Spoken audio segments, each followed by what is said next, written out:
Nominee आणि legal hairs याची माहिती घेऊया आपण. समजा आपण बँकेत खातं उघडलं किंवा म्युच्युअल फंड, नंतर फिक्स्ड डिपॉझिट याचे आपण जेव्हा फॉर्म भरतो तेव्हा त्या फॉर्ममध्ये नॉमिनी लिहायला लावतात. आता नॉमिनी लिहायला लावतात असं का?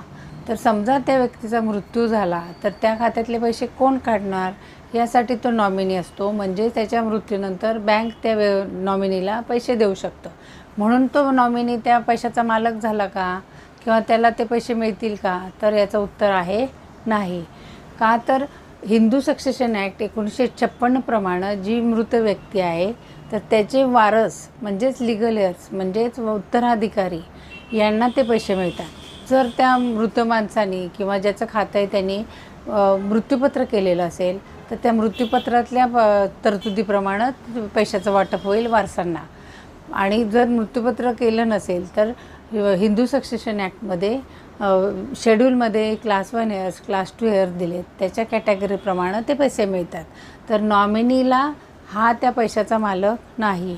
तर लीगल हेअर्स किंवा वारस किंवा उत्तराधिकारी हेच लोक त्या पैशाचा मालक, त्यांना अधिकार आहे तो पैसे घेण्याचा. जर नॉमिनी हा फक्त कस्टोडियन असतो किंवा केअरटेकर असतो, त्या मृत्यूनंतर बँक त्याला पैसे देऊ शकतो आणि त्याने ते पैसे लीगल हेअर्सना द्यायचे असतात.